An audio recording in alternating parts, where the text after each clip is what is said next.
आज के समय में राजनीति, सत्ता और नैरेटिव को लेकर सवाल उठना कोई नई बात नहीं है, लेकिन हाल के वर्षों में एप्स्टीन फाइल्स शब्द ने पूरी दुनिया में एक नई बहस छेड़ दी है। वीडियो में आगे बढ़ने से पहले अभी तक मेरे चैनल को सब्सक्राइब नहीं किए हैं, तो जल्दी सब्सक्राइब करो। तो चलिए वीडियो में आगे बढ़ते हैं। एप्स्टीन फाइल्स दरअसल अमेरिकी फाइनेंसर जेफरी एप्स्टीन से जुड़े उन कोर्ट डॉक्यूमेंट्स, गवाहियों और मीडिया रिपोर्ट्स का सामूहिक नाम है, जिनमें उस पर नाबालिग लड़कियों के यौन शोषण और अवैध तस्करी जैसे गंभीर आरोप लगाए गए थे।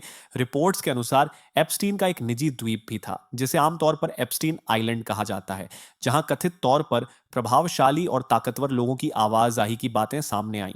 हालांकि यह स्पष्ट करना जरूरी है कि किसी भी फाइल में नाम आ जाने का मतलब अपराध सिद्ध होना नहीं होता, क्योंकि न्यायिक प्रक्रिया में आरोप और सजा के बीच बहुत बड़ा अंतर होता है।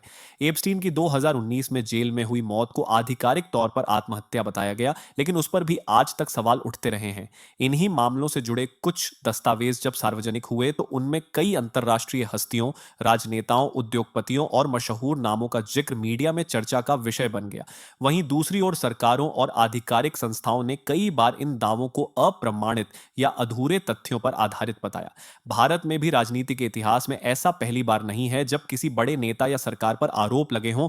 2009 के आसपास भी एक राजनीतिक विवाद सामने आया था, जिसमें निगरानी से जुड़े आरोप लगाए गए, लेकिन वह मामला कभी कानूनी रूप से सिद्ध नहीं हो पाया। इससे यह साफ होता है कि लोकतंत्र में आरोप लगना आम है, लेकिन उनका साबित होना एक अलग और लंबी प्रक्रिया है। आज जब कुछ लोग कहते हैं कि कुछ फाइल्स को सच माना जाता है और कुछ को सिरे से खारिज कर दिया जाता है, तो यह सवाल उठना स्वाभाविक है कि क्या हर मामले को एक ही तराजू से तौला जा रहा है, या फिर नैरेटिव सुविधा के अनुसार बदला जाता है। फिल्मों और डॉक्यूमेंट्रीज जैसे the Kerala files, the Kashmir files या द बंगाल फाइल्स एक विशेष दृष्टिकोण दिखाती हैं। वे अदालत का फैसला नहीं होती।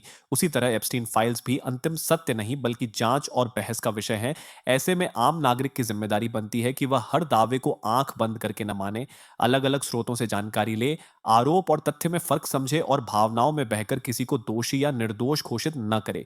क्योंकि अगर आरोप सही हैं तो निष्पक्ष जांच होनी चाहिए, और अगर गलत है तो सच्चाई सामने आनी चाहिए। लोकतंत्र की असली ताकत अंधभक्ति या अंध विरोध नहीं, बल्कि सवाल पूछने और सच तक पहुंचने की आजादी में है। और इसी सोच के साथ ये वीडियो किसी को दोषी ठहराने या क्लीन चिट देने के लिए नहीं, बल्कि दर्शकों को सोचने, समझने और अपनी स्वतंत्र राय बनाने के लिए है। अब सवाल आपसे है कि आपके अनुसार ऐसे आरोप कितने भरोसेमंद होते हैं, और हमें किस हद तक उन पर विश्वास करना चाहिए। अपनी राय कमेंट बॉक्स में जरूर लिखिए। तो आज के लिए इतना ही, मिलते हैं अगले वीडियो में। तब तक अपना ख्याल रखें।